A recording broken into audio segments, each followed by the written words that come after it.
Let me start over. I jinxed myself. It's all good. All right, we are starting again.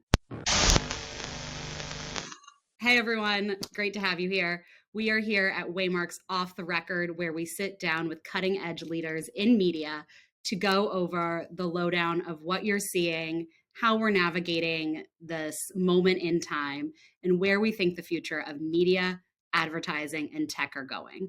Today, we're joined by my friend, Elizabeth Bernberg, Senior Director of Business Development at AdCellerant.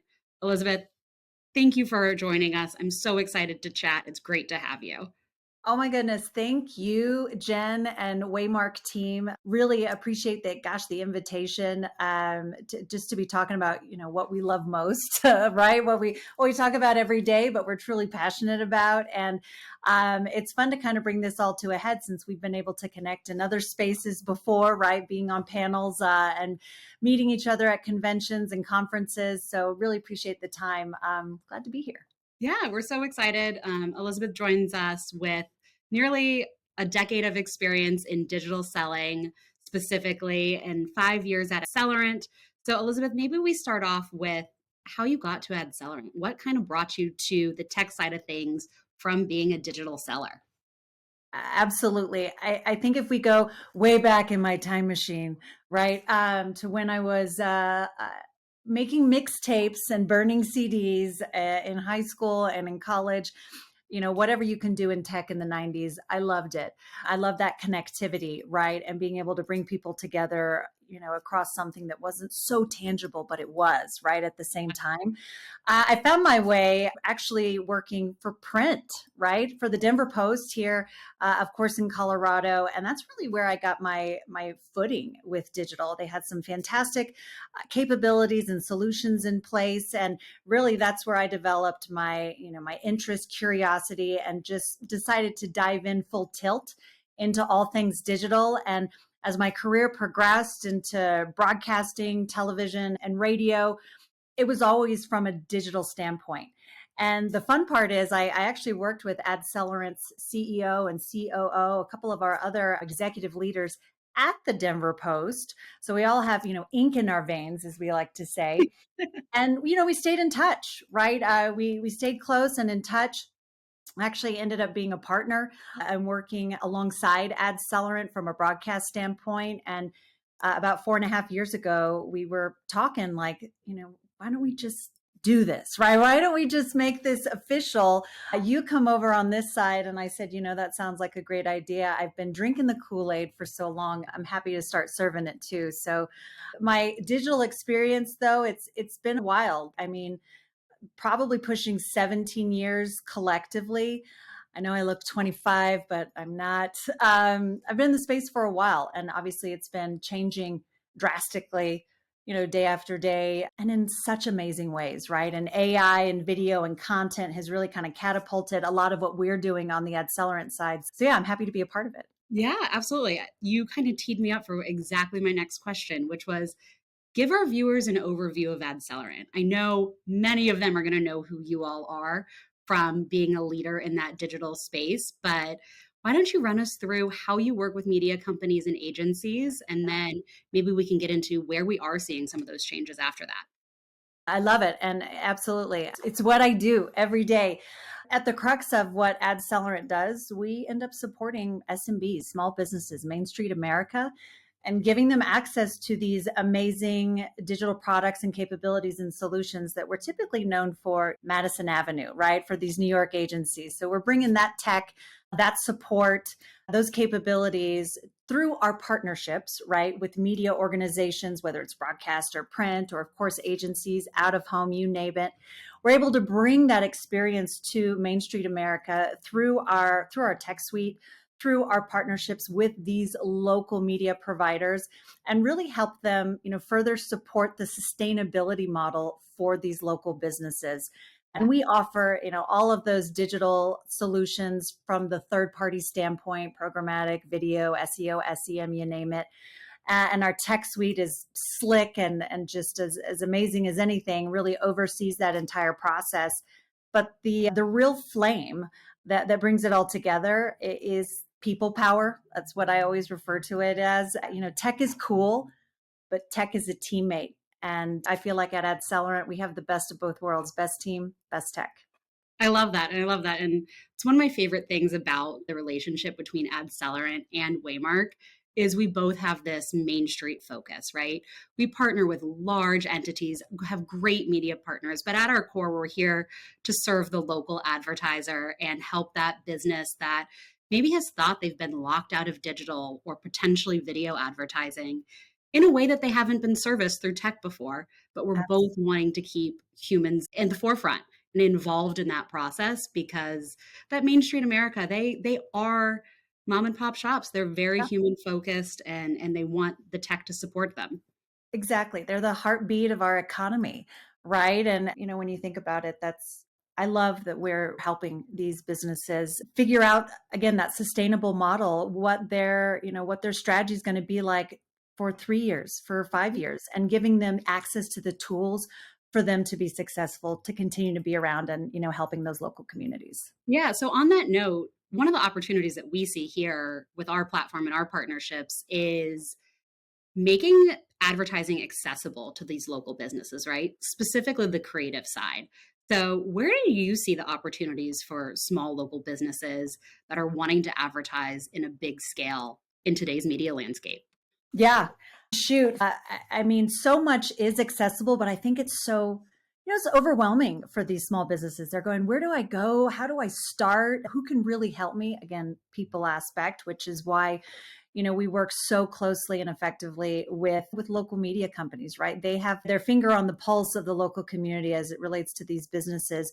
But from a creative standpoint and content standpoint, we've seen so much evolve, like in video. I mean, shoot, hey, Waymark, what you guys are doing all day, every day, but really, it was put into the stratosphere with COVID, right? That really just unlocked so many capabilities, and also, with phones, right? Giving us the ability to be a director and a producer and create video content localized, even ourselves as consumers, and then shoot, we can post it ourselves.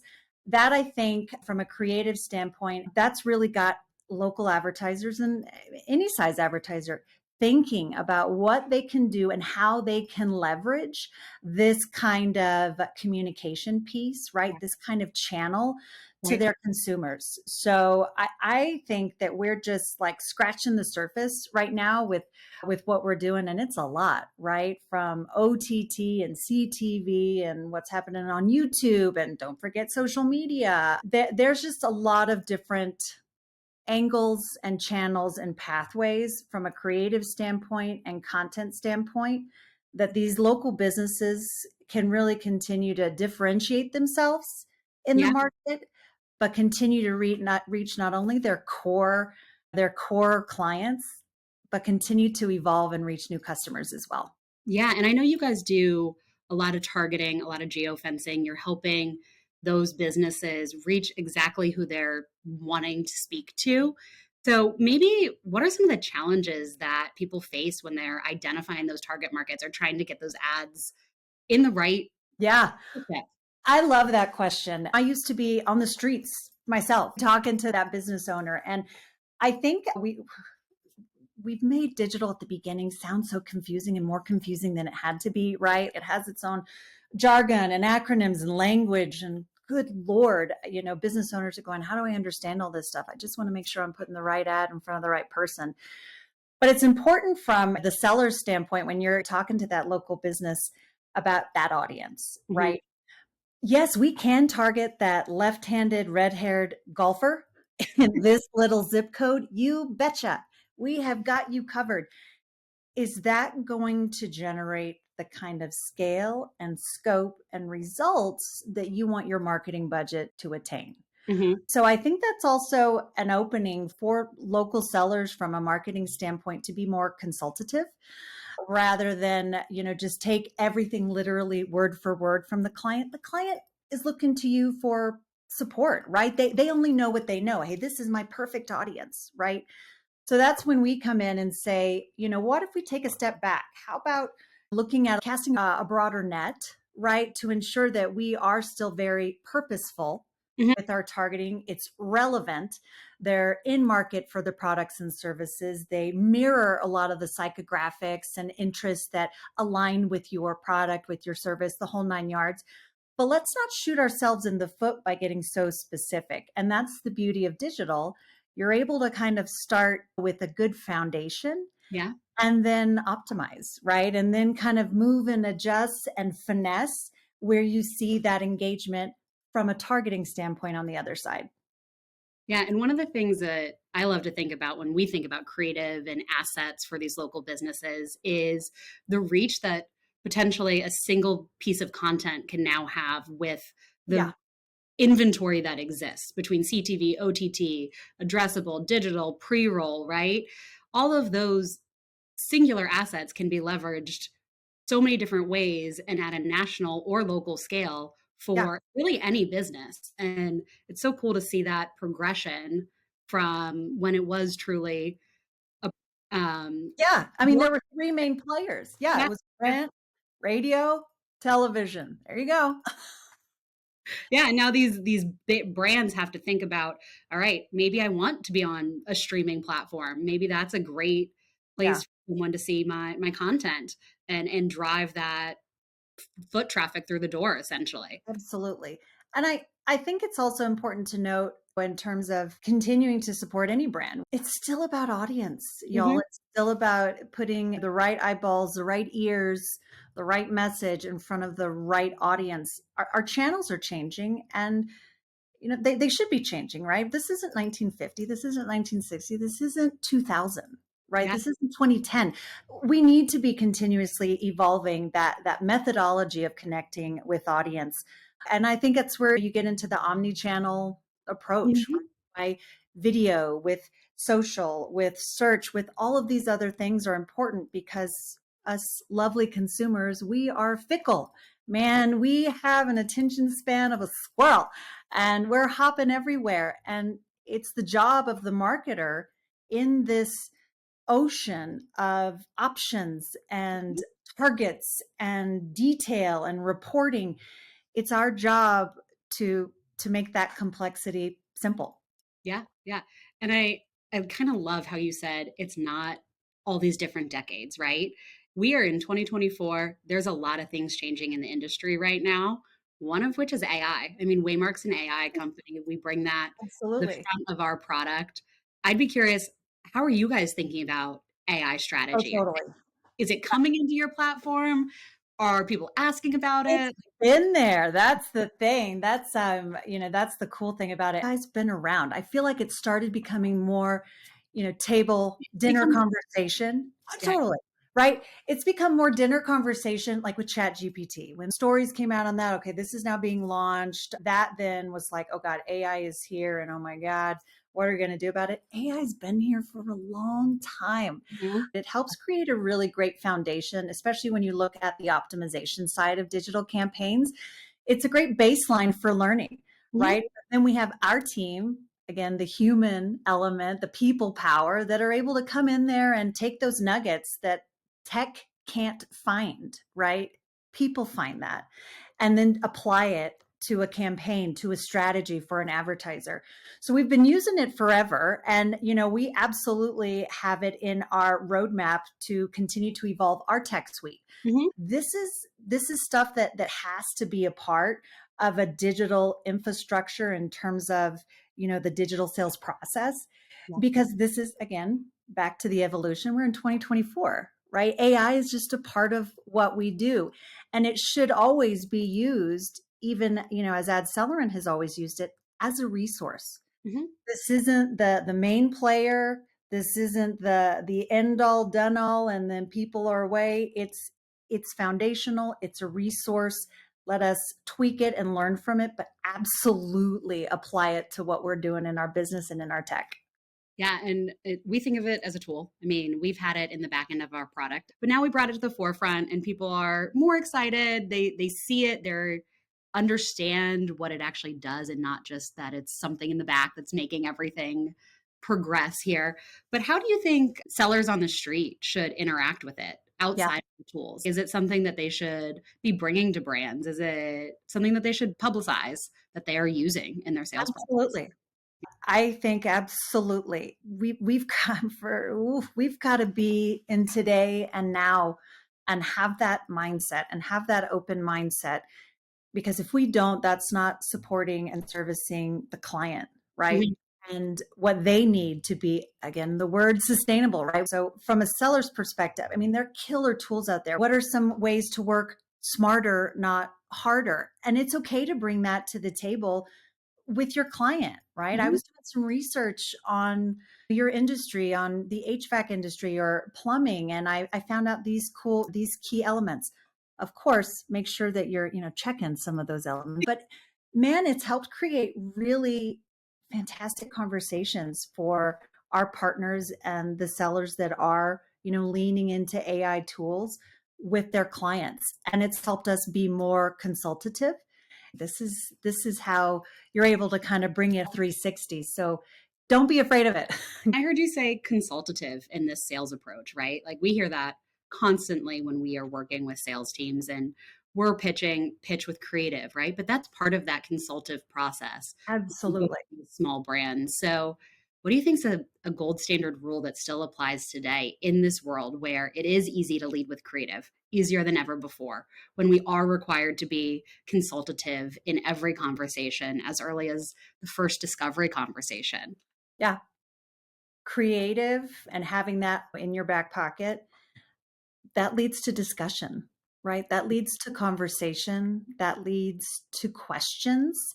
And it's coming from a place that's organic, right? Yeah. And that's, I think, also where so many sellers get nervous. Like, and a client needs analysis, and oh God, I have to start talking about digital. And how do I approach that? I want to just be focused and stay in my lane. When you approach it from different angles, like creative, right? Bringing out, here's a mock creative. That obviously shows that the seller did research. They have an active interest. They've taken the time and the energy to approach from a solution standpoint as opposed to sign the dotted line, Mhm. right? It opens up again conversations. So I did a lot of that in my selling days on Main Street, but it goes back to then feeding that CNA. Yeah. Creative is a part of it. It's still all about the client, right? The tech may change, 100%. where you're placing the ad may change, your targeting may change, but it always comes back to what that brand needs. And that can Absolutely. be true across any level of advertiser, right? Whether it's the biggest spenders or someone that has a more modest budget that wants to do a really localized campaign. Exactly. Exactly. Love it. So we talked about it all being really about that brand, that customer. What do you think is really the biggest challenge for those advertisers today in the digital space? They don't know where to start, right? There's not a lot of direction. How do we take from all the targeting possibilities, all the channels, how do we create something out of nothing that's going to be impactful? Oh, and be on budget, Yeah. right? I think it can also be very different for every advertiser.